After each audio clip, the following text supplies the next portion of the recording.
Hey, my name is Mariam Fischer, and for my project, I accompanied graduate student Sedona Epstein in the collection of behavioral data for her master's project, and we explored conflict interventions in captive bonobos.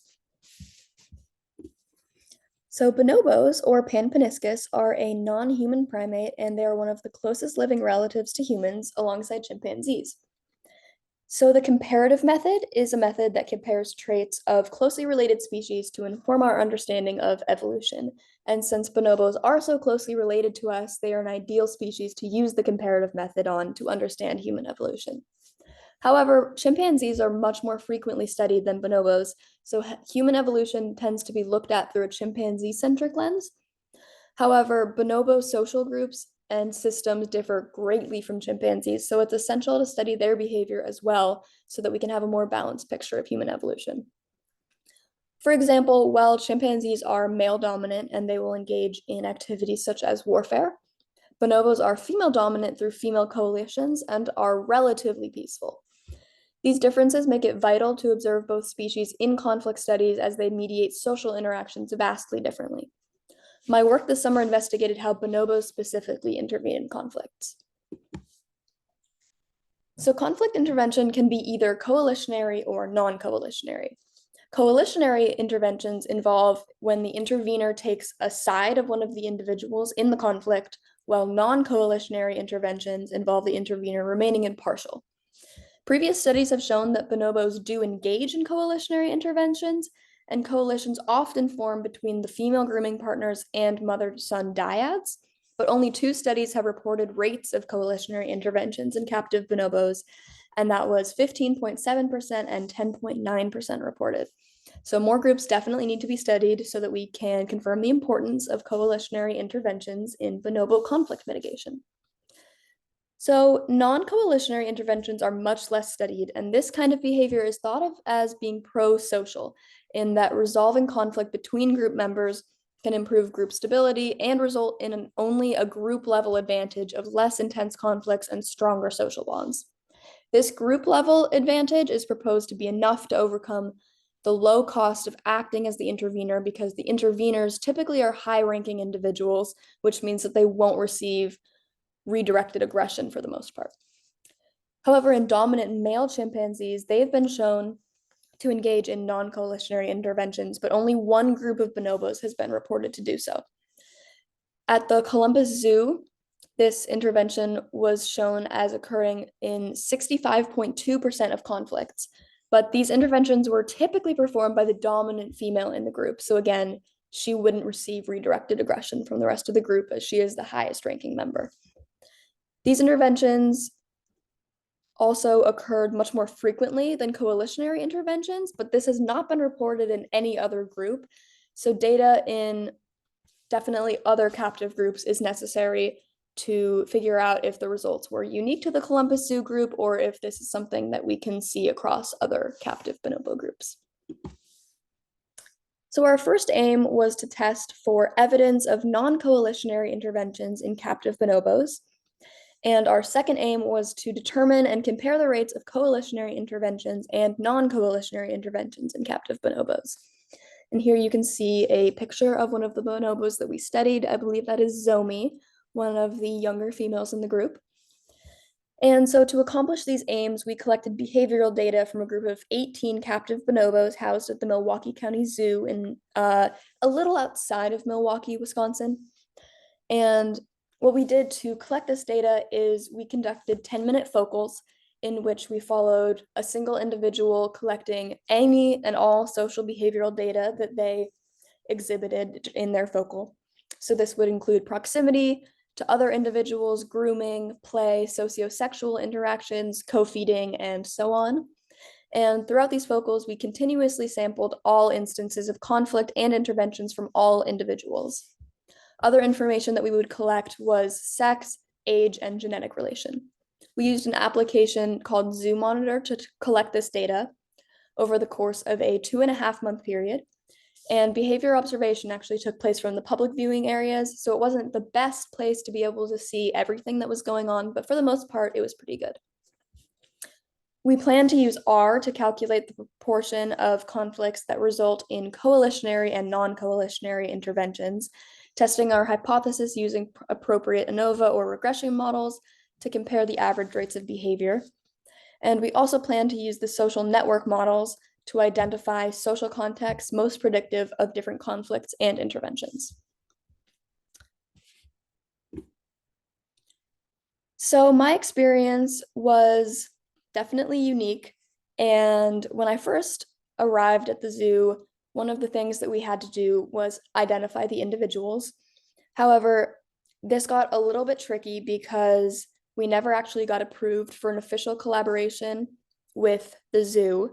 And so we had to learn the IDs from a list we found of all the individuals and sort of guess who we thought was who based on descriptions we had. And we actually ended up making a lot of identifications ourselves and giving them names that sort of made sense for us. Like there was one individual, a female, who kind of looked like some of the fur she had on her chest looked like a Victorian collar. And so we called her Victoria, and we did a lot of kind of devices that would help us remember which individual was which, because obviously a lot of them look pretty similar to each other. And so eventually we were actually able to talk to a keeper, which was huge in our identification process. And we were able to learn the correct names and all the genetic relations. So then we had the problem of adapting from our names that we had given them to the correct IDs. But eventually we did get it. It wasn't as bad as I thought it was going to be. And because the public viewing was the only area we were able to use, it wasn't ideal for consistent observation because there are blocks and different windows that you can't see everything that's going on in the enclosure. There was also an outdoor enclosure, but most days it was closed for reasons unbeknownst to us, which again made it tricky for us to collect consistent observations. There were also a lot of visitors at the zoo, which is understandable, of course, but definitely made it a little tricky at times. There were restricted views, like I said, there were decorations and parts of the enclosure that we just couldn't see. And timing was also tricky because by the time the zoo had opened, the bonobos were already starting to wind down in their schedule because they had been up since way before the zoo was open. We did find out roughly by observing them when they were going to be most active, which was around their feeding and training time. So we tried to schedule our observation time around what we thought their schedules were. So one challenge that we had was that conflict was rare and interventions were even rarer. We did eventually observe 4 instances of coalitionary interventions. So all 4 coalitions occurred in the outdoor enclosures where the groups were divided by a caged wall. And so they had access to each other through the wall, but they were technically separate physically. All 4 also involved defending an in-group member from the out-group. So one of the sides of the cage would be defending a member in their side of the cage from a member in the other cage. And 2 of these coalitions involved Lola, who was a high-ranking female supporting her son, Pabu. And one of these coalitions involved Pabu defending Brian, who was another male in his in-group, which is a little more unusual. And then the last involved Brian, in turn, defending Pabu. We also observed 3 non-coalitionary interventions, all of which were performed by Claudine, the highest-ranking individual in the group.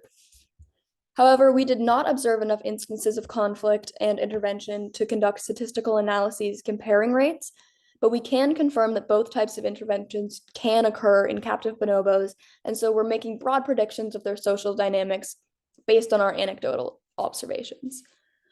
For example, Claudine being the only individual to engage in non-coalitionary interventions does support our idea that high political power is necessary to overcome the cost of intervening, and that this behavior will likely only occur in highest-ranking females and bonobos, because again, they won't be faced with redirected aggression. Lola's coalitions defending her son emphasized the strength of mother-son relationships in bonobos, although Brian and Pabu defending each other was an interesting result, as unrelated male bonobos are not typically known to form strong bonds. However, we believe that the presence of an outgroup did increase the likelihood to defend in-group members. So we plan to conduct social network analyses to determine the social context most predictive of instances of conflict and all 7 instances of interventions.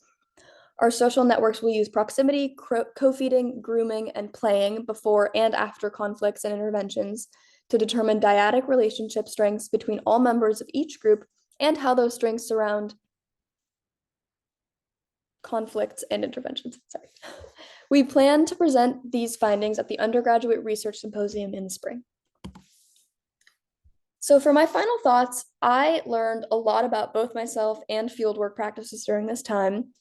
For example, I learned that while fieldwork is obviously very important and at times rewarding, it can also be very monotonous.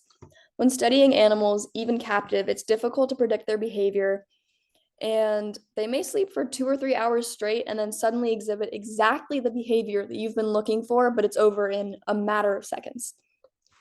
It's a very on and off experience, and it can be very difficult to remain focused when they're sleeping for 3 hours straight and then suddenly something happens in the blink of an eye and it's hard to tell what exactly went down. However, it was solidified for me that my passion for animals is strong enough that even when field work is a little boring, I still find the animals and the work very rewarding and engaging.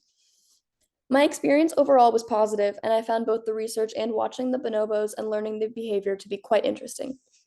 It was usually very hot, and Wisconsin is quite humid, and during my time off from the zoo, it was pretty dull, but I really enjoyed the opportunity, and I think I learned a lot during it. I most enjoyed watching the bonobo groups and learning their personalities and quirks, and found them to be a really fun and entertaining group to watch, with many nuanced personalities and behaviors I could often predict from individuals after watching them from some time. It was really difficult to code fast enough to accurately capture their behavior, as the action would take place so quickly. But with some practice, I managed to get pretty acquainted with the system, and by the end, I felt confident in my abilities. I think the future for this project is to look at other groups of bonobos in captivity and to spend more time observing them for conflict interventions. I would love to partake in this kind of research, but I think I also realized that I really love the more interactive research with animals and will perhaps look into roles where I can be more hands-on in my work. Thank you for your time, and I hope you enjoyed.